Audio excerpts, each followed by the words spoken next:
अब बात करते हैं आज के गुरु मंत्र की। आज सावन का पहला शनिवार है। सावन के शनिवार को शास्त्रों में संपत शनिवार कहा गया है।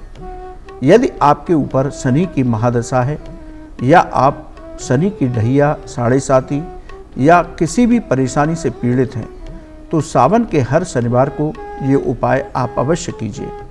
आप महादेव का अभिषेक सरसों के तेल की धारा से कीजिए।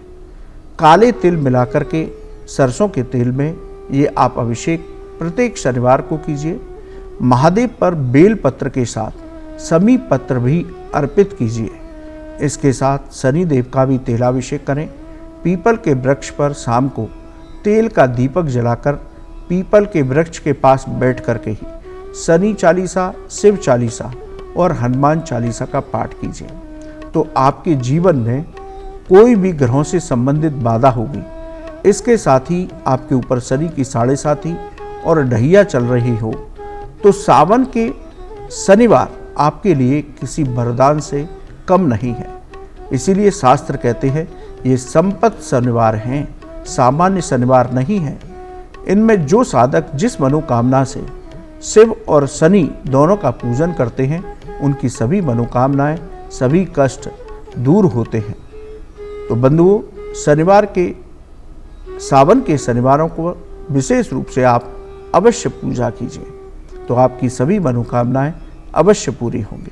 अपने एक दर्शक हैं, उनका प्रश्न है कि सड़क पर मोर पंख दिख जाए तो ये शुभ संकेत है या अशुभ? देखिए बंधु, घर से निकलते समय रास्ते में मोर पंख पड़ा मिले तो ये शुभ संकेत माना जाता है। इसका मतलब है कि आने वाले समय पर आपके जीवन में सुख समृद्धि आने वाली है। कोई शुभ समाचार आपको प्राप्त हो सकता है। जीवन में सकारात्मक बदलाव देखने को मिल सकते हैं। भविष्य में बड़े धन लाभ के संकेत भी माने जाते हैं। इसलिए आपके घर से निकलने के बाद आपको कोई मोर पंख दिखाई देता है तो वो आपके लिए शुभ संकेत है। इस मोर पंख को उठा करके आपको अपने पास बहुत सावधानी पूर्वक रख लेना चाहिए। एक दर्शक, उनका प्रश्न लेते हैं, कमर पर तिल होना शुभ होता है या अशुभ? देखिए बंधुओं, हमारे यहाँ सामुद्रिक शास्त्र में इन सब बातों का वर्णन है।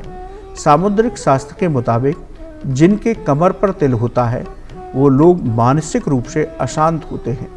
छोटी सी बातों पर ही अपने मन में बड़ा करके बैठ जाते हैं और उन्हीं को सोचते रहते हैं। हर काम की सफलता को लेकर बहुत ज़्यादा मेहनत और संघर्ष इन लोगों को करना पड़ता है। ऐसे लोग आराम पसंद होते हैं। यही वजह है कि आलस्य की वजह से काम देरी से होते हैं। तो जिन लोगों के कमर पर तिल होता है उनका जीवन कुछ इस तरह का होता है। बंधुओं, यदि आपका भी कोई ज्योतिष और धर्म से संबंधित सवाल हो तो आप हमें ईमेल कीजिए, हम उसे कार्यक्रम में अवश्य शामिल करेंगे। बंधुओं, आज के लिए इतना ही।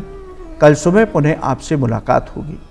यदि आपका ज्योतिष और धर्म से संबंधित कोई सवाल है तो आप हमें ईमेल कीजिए, हम उसे कार्यक्रम में अवश्य शामिल करेंगे।